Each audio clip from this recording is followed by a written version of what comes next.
Hello students, so next topic in the lithographic process is the X-ray lithography. Okay, let's see the general principles.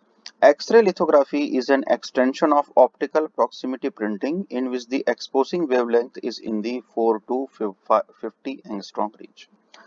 जो पहला technique हमने पढ़ा था optical lithography का, उसमें जो प्रॉक्सिमिटी प्रिंटिंग होती है, प्रॉक्सिमेट करके जब आप प्रिंट करते हैं, ठीक है, वो जो प्रॉक्सिमिटी प्रिंटिंग होती है उसमें जो रेंज है वेवलेंथ की 4 से 50 एंगस्ट्रॉम के बीच में हो तो हम एक्सरे लिथोग्राफी को यूज करते हैं। The short wavelength of X-ray reduces diffraction effects while still using a nano contact exposure system.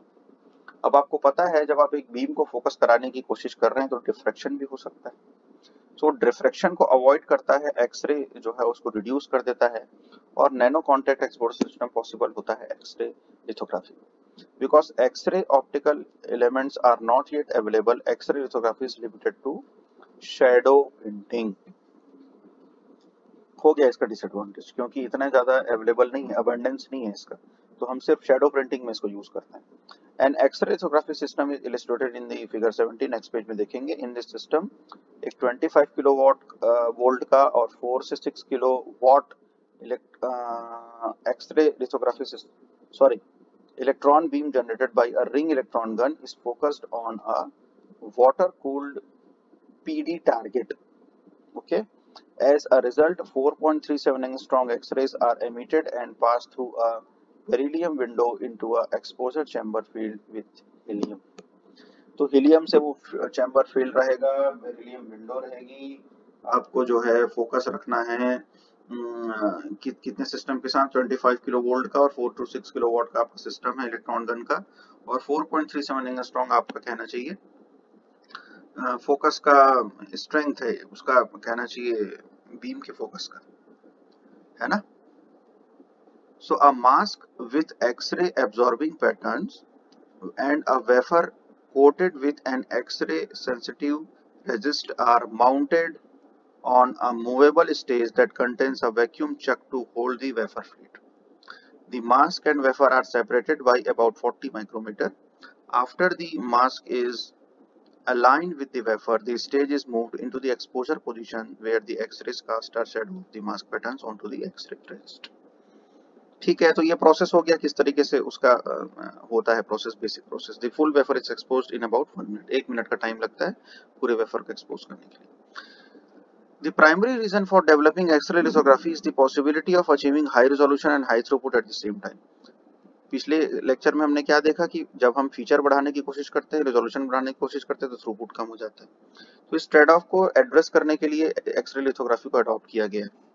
There are other benefits as well. The low energy of soft X-ray reduces scattering effects in both the resist and substrate. No proximity corrections have to be made. ये दूसरे advantages हो गए आपके। Since X-rays are not appreciably absorbed by dirt with low atomic number, dirt on the mask does not print as defective pattern in the resist.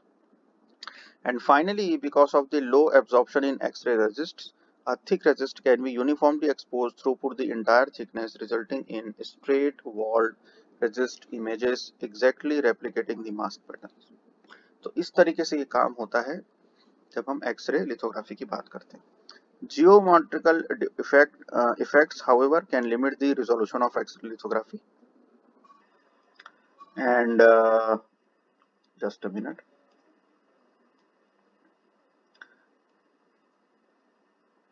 ठीक है, वो figure 18 में हम लोग देखेंगे, वो बाद में डिस्कस करते हैं। पहले ये जरा इसको देख लेते हैं एक बार, एक सेकंड ज्यादा आगे हो गया। हाँ, ये देख लेते हैं। ये आपका कूलिंग वाटर है, ये वैक्यूम है, ये आपका पीडी टारगेट है, ये विंडो है जहां से आप उसको फोकस करवाने की कोशिश कर रहे हैं। ये ऑप्टिकल एलिमेंट है, ये मास्क है, ये वेफर है, ये एक्सरे है, ये इलेक्ट्रॉन गन है जहां से वो जाएगा वैल्यू, है ना। और फिगर 18 में फोकस के बारे में बिल्कुल ही फिर से ये जो हमको दिया गया है क्या डिस्क्रिप्शन, इसके बारे में हमको पढ़ने की जरूरत नहीं, इतना डिटेल में नहीं जाना है, ना ही आपको डेरिवेशंस करने हैं, ना ही उसको पढ़ने की जरूरत है। इसमें सिर्फ इतना बताने की कोशिश की गई है कि किस तरीके से आपका फिजिकल पैरामीटर वेरी करेगा जब आप इलेक्ट्रॉन बीम के फोकस को चेंज करेंगे।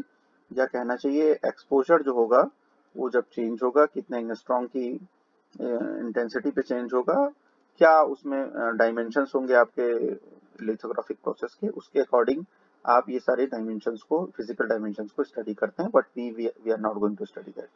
हमको ये फिगर ध्यान में रखना है, अगर फिगर आप बना पाएंगे तो बहुत अच्छी बात है, अदरवाइज आप सिर्फ बेसिक फिगर याद रखिए, और जो पिछले पेज में हम लोगों ने जो डिस्क्रिप्शन पढ़ा है वो याद रखिए, that is important. Okay, X-ray resist की बात करते हैं। X-rays with wavelength between 1 to 50 angstrom suffer negligible scattering as they go through resist materials. An X-ray moves in a straight line until it is captured by an atom, which ejects a photoelectron. The energy of a photoelectron equals the X-ray photon energy minus the few electron volts of binding energy necessary to remove the electron beam its atomic shell out to infinity. The photoelectron's most probable direction is normal to the X-ray photon direction, that is, in the plane of resist, the excited atom returns to its ground state by emitting a fluorescent X-ray or an Auger electron. The X-ray fluorescence is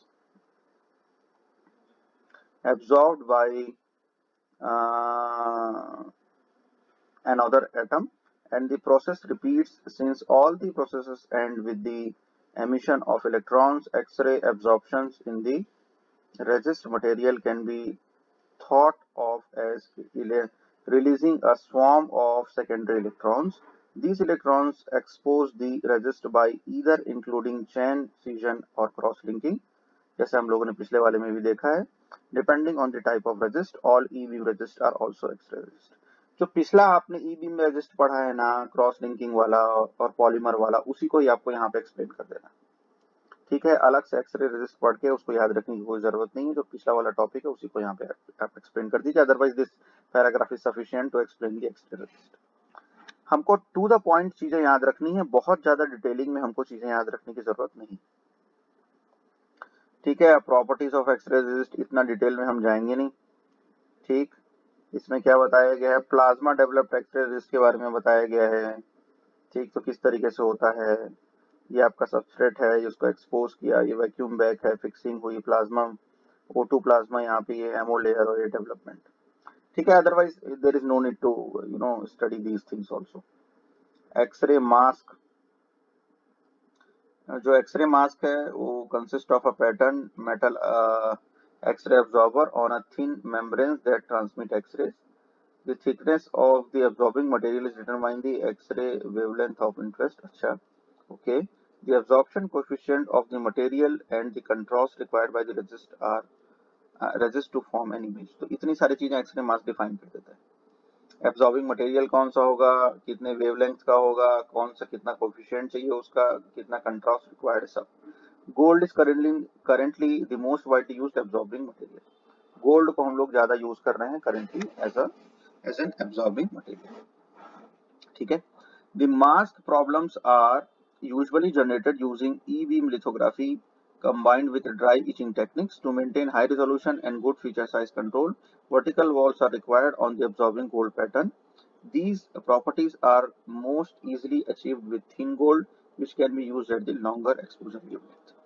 तो इतनी सारी चीजें use कर सकते हैं आप जो है गोल्ड के पैटर्न के साथ, और वो चीजों को ध्यान में रखनी, जैसे ये हो गया, ये आपका गोल्ड का 0.6 माइक्रोमीटर का पैटर्न, देखो ये पैटर्न, ये पैटर्न, ये पैटर्न, ये पैटर्न, ये प्रोटेक्टिव कोटिंग है। अब इसी को तो मास्किंग बोलते हैं। इतने एरिया को आपने मास्क किया, इतने एरिया को मास्क किया, जहां पे आपको पैटर्न डेवलप करना है वो मास्क कर दिया, ठीक है। तो ये हो गया आपका, जस्ट अ सेकेंड, प्रोसेस जिसके थ्रू आप जो है मास्किंग को क्या कर रहे हैं, इंप्लीमेंट कर रहे हैं, ठीक है।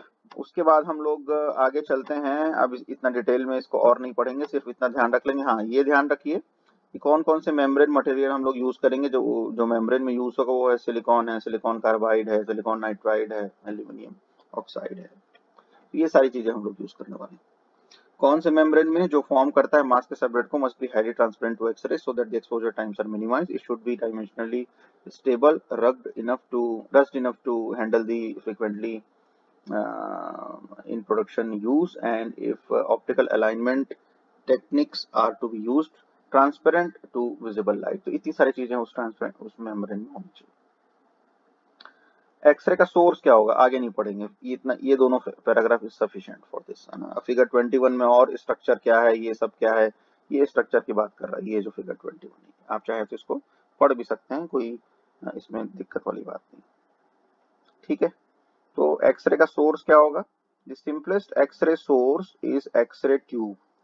एक्सरे ट्यूब से एक्सरे आपको मिलेगी। The device focuses electrons in the kilo electron volt energy range on a metal target. Here they excite an X-ray spectrum of discrete line characteristics of the target metal and a continuous background spectrum of much lower intensity. The efficiency is usually less than 1%. Most of the E-beam energy is dissipated as heat within the target. For reasons already discussed, an extended point source of X-rays can cause considerable image edge blur due to penumbra effects. To minimize the blur, the electron beam is focused to a spot a few square millimeters in diameter. Even with forced cooling of the target, the maximum allowable thermal load is only on the order of 2 kilovolt per mm square, so that the X-ray flux incident on a resist coated wafer is low, usually less than 0.1 milliwatt per centimeter square. तो ये हो गया आपका basic physical dimension. जब हम x ray source की बात करेंगे उतना ही आपको पढ़ लेना है। दूसरे सोर्सेस के बारे में बहुत सारा डिस्क्रिप्शन आपके पास अवेलेबल है, आप इतना ध्यान नहीं रखेंगे, ठीक है। सिर्फ इतना देख लीजिए कि कौन सा एक्सरे सोर्स होगा। तो एक कॉलीमेटेड बीम जो है, जो void continuum of x-ray wavelengths and flux density is excess of 100 milliwatt per centimetre square at the wafer plane, ये भी एक एक्सरे सोर्स है, ठीक है। Other x-ray source rely on the generation of dense plasma in a small volume to provide burst of the intense X-ray। तो इतने सारे x ray sources हो सकते हैं, आप इसको एक एक पॉइंट में इसको समराइज कर लीजिए। समरी अगर हम देखें तो in principle x-ray lithography offers the best condition for achieving sub micrometre resolution with high wafer throughput. Full wafers can be exposed in about 1 minute using existing resist and x-ray source with resolution better than 0.5 micrometer. Step and repeat exposure methods using the intense collimated X-ray form a storage ring may be feasible in the future. Automatic alignment techniques must be perfected, however, and mask fabrication must be improved before X-ray lithography becomes a production process। तो इतनी सारे requirement है अगर आप X-ray lithography के through successful कहना चाहिए lithography process को करना चाहते हैं। और भी लिथोग्राफिक प्रोसेस होते हैं, एक डीप यूवी लिथोग्राफिक प्रोसेस है, मल्टी लेवल, उसमें रेजिस्ट यूज होते हैं, है ना। इनोग्रानिक रेजिस्ट हैं, आयन बीम लिथोग्राफी हमारा नेक्स्ट टॉपिक होगा, जब हम लोग नेक्स्ट लेक्चर में डिस्कस करेंगे। And ion beam lithography will be the last lecture of this unit. So thank you for listening and watching this particular lecture.